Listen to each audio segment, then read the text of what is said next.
So in this video, I'm going to give you my impression or my interpretation of the story of the parable of the three talents.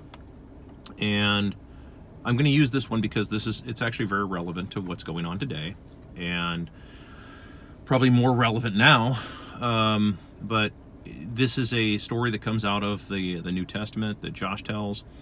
He tells the story of, for those of you who don't know, I'll walk you through it really briefly. He tells the story of the master and his three manservants. Okay, so the slaves, three guys who help him.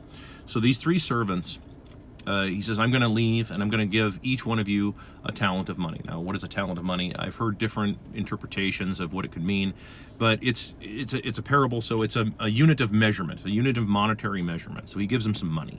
Each one of these three guys get money. So each one of these three guys had the same amount of money, and the one guy, the story goes like this.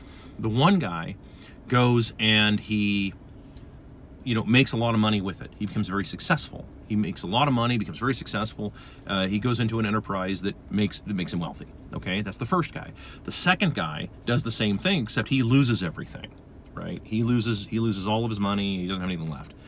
The third one, doesn't know what to do, and he's kind of afraid to lose anything, so he goes and he buries it. Okay, so the story goes that the master comes back and he says, okay, what did you guys all do? And he finds out the first one made a lot of money. The second one lost a lot of money. He lost everything.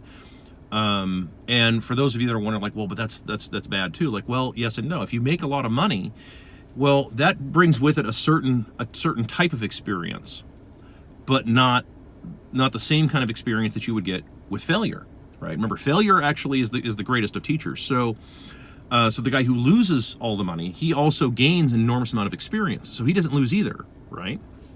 So he's valuable to the master as well. So because of advice and counsel, because now he knows things that don't work, right? So the third one, this is the misinterpretation. So a lot of people misinterpret this as that, well, no, it's a punchline, it's a joke, right? So he says, you should have at least, because you buried it. Like, why didn't you do anything with it? You should have at least put it on deposit with this clown over here, who's going to give me a return, or who's going to do a return, like at a savings at a bank, right? Like a return on interest. Well, that's actually a punchline, okay? It's a gag, because how do I explain this? Banking was then and still is a joke if you understand what's going on. Let me explain it to you briefly, okay? Here's how banking works. Someone says, give me your money, and I'm going to give you let's say, for easy math, I'm going to give you a 5% return on your deposit. I'm going to guarantee your deposit, and I'm going to guarantee your 5% return. But what I'm going to do is I'm going to loan that money out, and I'm going to loan it out at, say, 5 or 10, or 10 or 15% interest, and I'm going to make the spread. And of course, the obvious question is, well, but hold on, what if the people don't pay you back? Or what if something happens and you don't get your money back from the people that you've lent this money out to? Like, what happens then? And the banker says, no, it's no big deal. You're going to get 5% no matter what. In other words, this guy is agreeing to indemnify you from losses under all circumstances, right?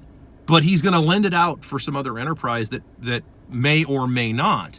One may succeed. That's true. That's the first servant, right? He succeeds. The second one loses everything. He doesn't succeed. Well, so how exactly are you agreeing to indemnify everybody from loss? It's a joke. It's a gag, right? It's a con. I mean, if you really think about it, how does it work right now? You put money in a bank. Well, but if I put money in a bank and they tell me they're going to be 5%, CD, I'm going to get 5% no matter what. Yes, they will print money to pay you that 5%. Try that with hard currency. Try it with gold. Doesn't work, right? That's the gag. That's the joke. It's a punchline. It's not meant to be this solemn, serious story about the wisdom of Josh. No. It's a joke. He's making a joke at the end of that. It's a punchline, okay? because you've got all these people that are like, well, yeah, I guess banking is kind of a joke. Yes, it is a joke. It's a cruel joke, but a joke nonetheless, because someone is telling you they're going to indemnify you from losses. It's no different than people buying rental properties. Okay, what is it you do when you buy a rental property on credit? I'm not talking about people who pay cash. Okay, let's be clear. If you find a rental property for sale for $100,000 and you want to pay $100,000 cash because you have that, and you're like, okay, great, I'm going to clean this up, make it look nice, and rent it out, and I'm going to take a return on it. That's one thing, right? That's not how rental properties operate anymore. It hasn't been for a very long time. What they do is that they leverage other people's money, they leverage the bank's money.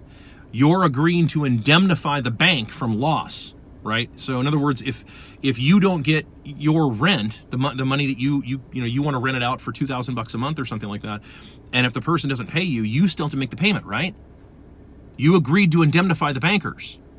That's what you did. It really is greater fool theory in the most literal sense.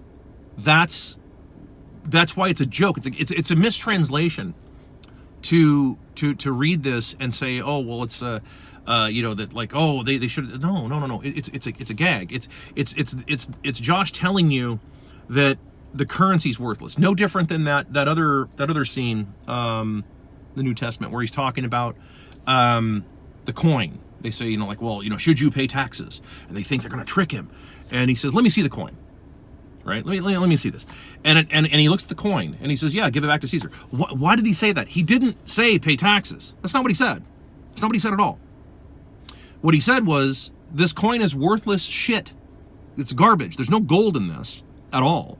It's not worth anything. It's bronze garbage from Rome. So yeah, give it back to him. In other words, what he's telling people is stop using it. Right? Kind of like the US dollar. It's kind of worthless. Gold is less forgiving because that's just the nature of the beast. Gold is it's objective, not subjective, right?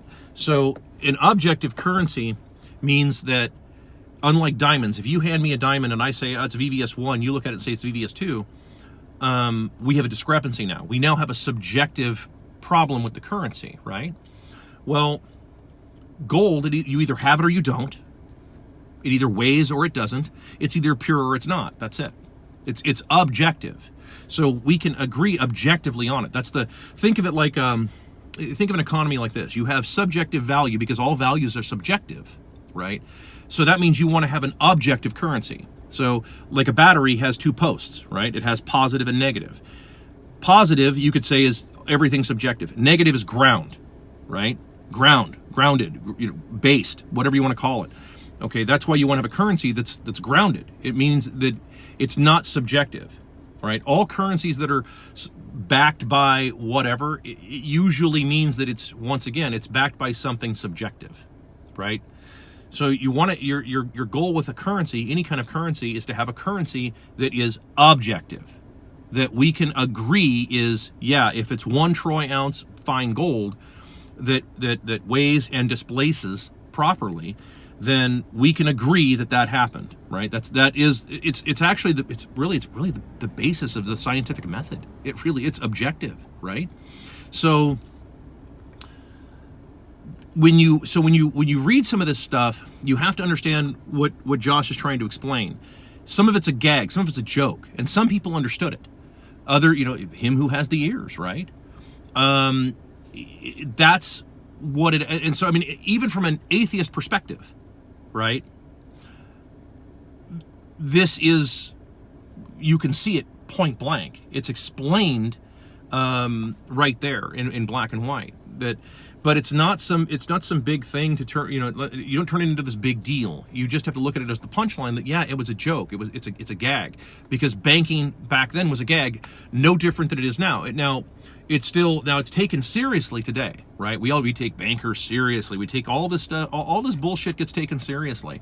And when you look at it on its face, though, none of it would work. Gold is less forgiving. What is a completely unforgiving currency? Be Bitcoin. It is unforgiving, because there is, you can always go mine more gold. you may or may not be able to get Bitcoin, right? I mean, it's a different type of animal entirely, which is why you have so many people that are the math guys, the people who understand the math, the physics behind all this. They look at it and go, yeah, it's the hardest currency ever made. Well, yeah, it's because there's no way to go get more. Remember, you can only do 100%, and you know, if you've promised this guy, if you've promised 20 people 5%, if you're trying to indemnify them, right, you're at 100% of your effort. That's it. That means there's nothing left for you. You can't go over 100. You can't go over 100%. That becomes collapse, which is it's rapidly what you're seeing right now. So, I mean, all the stuff that you're seeing happen right now all over the world, you know, here in the U.S. especially, because it's very apparent what's going on in the U.S. right now. So, all of that said, that's the breakdown of the parable of the three talents.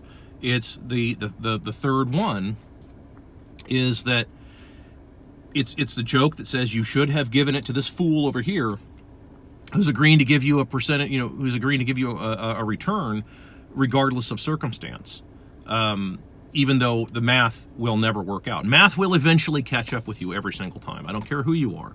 It will eventually catch up with you. All these strategies, these trading strategies, all the gurus who sell all this shit, whether it's real estate, I've seen them all. I've seen all these things. It is multi-levels, real estate, you name it. The math eventually catches up with you. Sooner or later, you don't escape it.